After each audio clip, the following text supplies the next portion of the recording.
नमस्कार, आप देख रहे हैं RX24 न्यूज और मैं हूं कुमार देव। और हमारे साथ मौजूद है महिला जदयू बिहार प्रदेश उपाध्यक्ष सविता नटराज जी।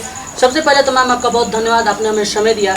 तो मैम, आपकी पार्टी जो जदयू है वो इस बार चुनावी मैदान में किन मुद्दों को लेकर उतर रही है? देखिए, जनता दल यूनाइटेड लगभग 15 साल बीतने जा रहे हैं, सत्ता में रही है। और माननीय मुख्यमंत्री जी जो उन्होंने काम किया है, माननीय मुख्यमंत्री नीतीश कुमार जी, तो हमारा विकास इतना हुआ है व्यापक रूप में कि मुद्दा बहुत सारे हैं। लेकिन अभी हमारी सत्ता, अभी जो हमारे माननीय मुख्यमंत्री जी ने जो एक जनताओं से अपनी बात रखी है कि यदि मैं इस बार सत्ता में आऊँगा तो जैसे गांव-गांव बिजली, गांव-गांव रोड दिए हैं, 7 निश्चय के तहत कई योजना लगी है, नल का जल, और 7 निश्चय में बहुत क्रेडिट कार्ड, बच्चों को शिक्षा क्रेडिट कार्ड दिए हैं जो 4 लाख रुपया शिक्षा के लिए। तो उसमें कई ऐसी बातें हैं जो उन्होंने 7 निश्चय में समाहित किया है। लेकिन अभी उन्होंने एक कमिटमेंट किया है कि जैसे मैं गांव-गांव तक बिजली पहुंचाया हूं, उसी तरह अब कि अगर मैं इस बार सत्ते में आता हूं तो किसानों के लिए, क्योंकि किसान इस कोरोना महामारी में सबसे अहम भूमिका सबको दिखने को मिला, पूरे देश नहीं दुनिया को। अगर किसान नहीं होते, अनाज हमारे पास खजाने में नहीं, हमारे पास गोदाम में, पूरे भारत में हमारे पास अन्न नहीं होता। इस लॉकडाउन में और इस कोरोना महामारी में गरीब गुरबे को अनाज नहीं सरकार मुहैया कराते हैं तो सारे गरीब मर जाते भूखे। कई लोग का रोजगार ख़त्म हो गया, जिसके वजह से वो पलायन किए, अपने राज्य की ओर अपील किए राज्य सरकार से, प्रधानमंत्री जी से, माननीय नरेंद्र मोदी जी से कि हम लोग अपने राज्य के अपने घर जाएंगे, ताकि हम लोग को जो भी परिस्थितियाँ हैं हम अपने घर में सुकून से, अपने परिवार के बीच में भी हम अपना कष्ट से, चाहे सुखमय ज़िंदगी, चाहे जैसे भी हम रहेंगे तो मुझे संतोष रहेगा। और पलायन करके आए, उस स्थिति में अगर अनाज नहीं होता तो हमारे सब गरीब गुरबे मर जाते भूखे। इसलिए ये सारा श्रेय मैं उनको हृदय से धन्यवाद देना चाहती हूँ। हमारे देश के सभी किसानों का, उनका ही ये भूमिका है कि उन्होंने अन्न उपजाया और वो अन्न हमारे देश के गोदामों में रहा। तो सरकार ने उन गरीबों के फ्री अनाज दिए ताकि वो अन्न के बिना उन्हें कोई दिक्कत नहीं हो, कम से कम उनको अन्न मिले। अनाज ज़रूरी है, जब पेट में अनाज रहेगा तभी कुछ आदमी, इंसान जी सकता है। और बिहार सरकार ने उसके लिए इतना बड़ा तो बजट नहीं है, फिर भी एक छोटी ही मामूली से ही बजट उस समय बहुत मायने रखता था। उन्होंने, माननीय मुख्यमंत्री जी ने 1000 रुपया दिया उस समय, और कोरोना के फर्स्ट लॉकडाउन में। तो उस गरीबों को उस समय बहुत ही ज़रूरत उनको मुहैया कराया गया, और गरीब की बहुत उनको मिला कि हमको जो भी व्यवस्था मिला वो सरकार को धन्यवाद देने की पात्र है उन लोगों की तरफ से। कई वर्षों से सत्ता में रही है और आप भी अभी महिला जदयू बिहार की प्रदेश उपाध्यक्ष हैं, तो आप किस नज़रिए से देखती हैं कि महिलाओं का उत्थान होना बिहार में जरूरी है? तो आपको क्या लगता है कि ऐसा क्या हमें करना चाहिए ताकि महिलाएं आगे बढ़कर समाज में बढ़ चढ़कर हिस्सा ले सके हर भाग में?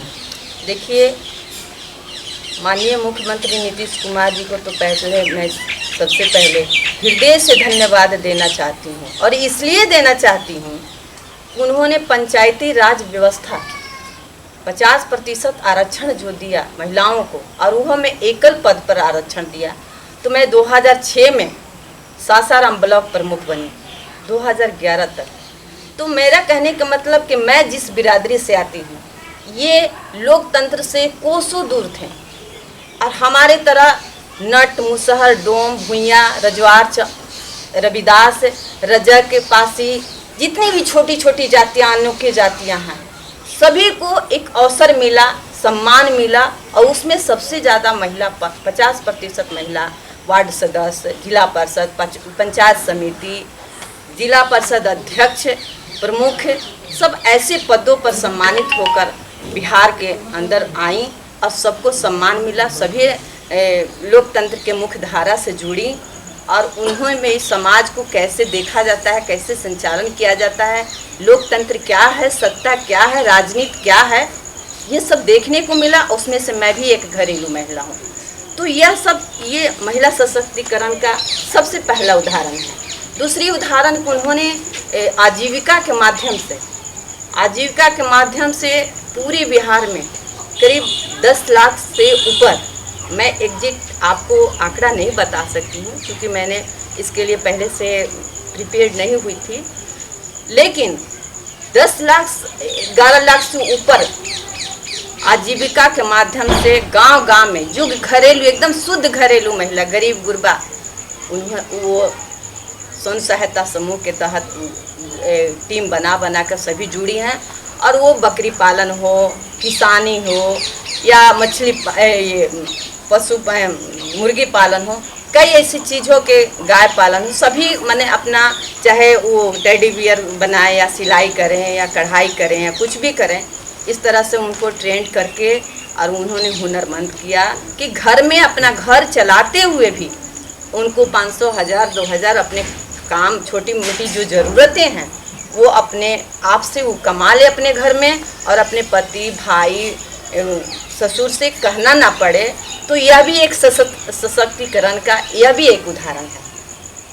तीसरी बात मैं कहना चाहती हूँ कि जो महिलाओं के अभी जो मैं अपना बात करती हूँ क्योंकि मुझे ये ज़िंदगी में गुजरा हुआ है। जब हम लोग 16-14 साल से गुजर रहे थे तो उस समय माननीय पूर्व मुख्यमंत्री लालू प्रसाद यादव जी का सरकार चल रही थी और उस समय हम लोग का जो उम्र था, मैं जब 8वां पास की तो मुझे मेरा मैके बहुत नज़दीक है और मैं रामा रानी गर्ल स्कूल में नाम लिखाने के लिए मैंने 9th में अपने गार्जियन से अपील की तो लोग बोले कि नहीं, अभी 8वां तक आप पढ़ ली, अब आगे पढ़ने की आवश्यकता नहीं है क्योंकि इस समाज ठीक नहीं है, दृष्टि ठीक नहीं है, आप 5 किलोमीटर दूर चलकर आप स्कूल जाकर आ नहीं सकती सुरक्षित, ये व्यवस्था थी और हम लोग को नहीं। लेकिन हम लोगों ने मैंने बहुत जिद किया, तब मैं वहाँ मैट्रिक पास की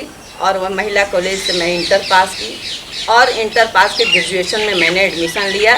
लेकिन मेरा ग्रेजुएशन उस समय फाइनल पार्ट 2 में मेरी शादी हो गई थी तो मैं माँ बनने वाली थी, मैंने छोड़ दिया। लेकिन बाद में मैं ग्रेजुएशन फाइनल की तो ये स्थिति थी, वातावरण थी, तो उस समय हम लोग को बाहर निकलने का। आज लड़कियां बेधड़क शहर की ओर जा रही हैं और स्कूल की जो परिदृश्य बनी है, उस समय तो हम लोग पेड़ के नीचे पड़े हुए हैं, एकदम शुद्ध मिट्टी पर बैठकर बोरा अपना लेकर जाते थे और वहाँ बैठते थे।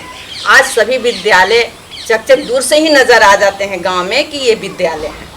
तो ये सारा परिदृश्य बदला हुआ है। ये नीतीश कुमार की राजपाट में हम लोग को वो चीज़ देखने को नहीं मिला क्योंकि हम लोग जब पढ़ाई के पीरियड में थे ये सारी व्यवस्था नहीं थी। उन्होंने एक ऐसी योजना लड़कियों की प्रतिभा के लिए, उनकी स्वावलंबी और उनकी जिज्ञासा को और बढ़ाने के लिए जो साइकिल योजना चलाया नीतीश कुमार जी ने, तो आप समझ लीजिए कि जो लड़की घर से बाहर अकेले निकलती नहीं थी, आज वो अपने साइकिल पर बैठकर हाई स्कूल की तरफ बढ़ती है तो उनके दिल से पूछो कि वो आसमान छूने के लिए ललायत रहते हैं कि अब मैं कुछ भी करने के लिए तैयार हूँ। और आज सभी चीज़ों में, चाहे पायलट हो, लोका जो रेलवे में हो, अभी उन्होंने 35% पुलिस विभाग में बिहार के अंदर सभी महिलाओं को आरक्षण दे दिया कि किसी भी वर्ग की महिला 35% में पुलिस विभाग में, 50% उन्होंने टीचर के लिए महिलाओं को सुरक्षित कर दिया। तो ये सारा सशक्तिकरण का उदाहरण है। मैम, आप ही के समय में जब नीतीश जी थे तो दहेज प्रथा और बाल विवाह पर कड़ा कानून बनाया गया था।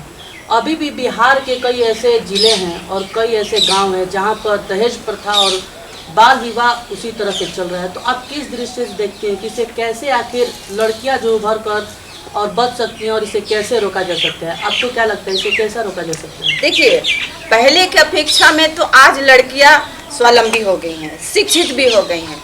अब आने वाला समय चाहे अभी भी जो गुजर रहा है, पहले की अपेक्षा अभी बहुत सुधार है। दहेज प्रथा ये देखिए एक सरकार की ही जिम्मेदारी नहीं बनती, ये सामाजिक समीकरण के तहत आता है। समाज के अंदर हम आप सभी लोग रह रहे हैं, यदि हम सोचेंगे कि मुझे दहेज ना लेना है ना देना है, अगला भी ये बात सोचेगा, तभी दहेज प्रथा खत्म होगा। एक सरकार ने तो हर के लिए कानून बनाया है। लड़कियों के साथ अत्याचार कीजिए, छेड़खानी कीजिए, किसी के साथ गैंग रेप हो या दहेज मांग रहे हैं, सबके लिए कानून बना हुआ है। फिर भी समाज के लोग, आप हम जैसे लोग बीच में जो रह रहे हैं, उनकी ये दृष्टि में ये बात नहीं जा रही है।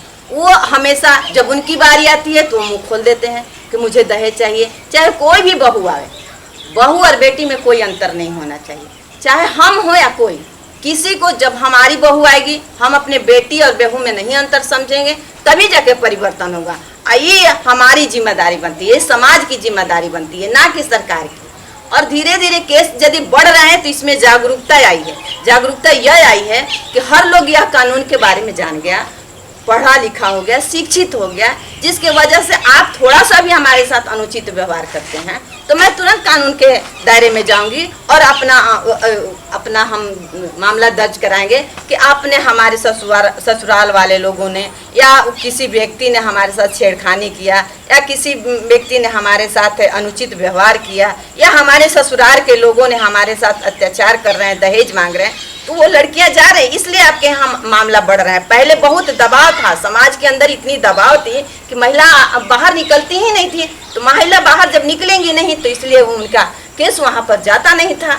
अब तो सब जागरूकता, आने वाला समय में सब चीज़ खत्म हो जाएगा। महिला और पुरुष दोनों की शिक्षा बराबर कि नहीं। लड़कियां अभी भी देखिए, अभी जब भी रिजल्ट आ रहा है तो लड़कियां का रिजल्ट बहुत ज़्यादा अच्छा आ रहा है। तो आने वाला समय अच्छा ही होगा और नीतीश कुमार जी ने रास्ता दिखा दिया है। महिला अब निरंतर सशक्तिकरण की ओर बढ़ रही हैं और अब पीछे नहीं हटेंगी, चाहे उस सरकार आए चाहे नहीं आए, लेकिन उन्होंने राह दिखा दिया है और ये सारा श्रेय माननीय मुख्यमंत्री नीतीश कुमार जी को जाता है।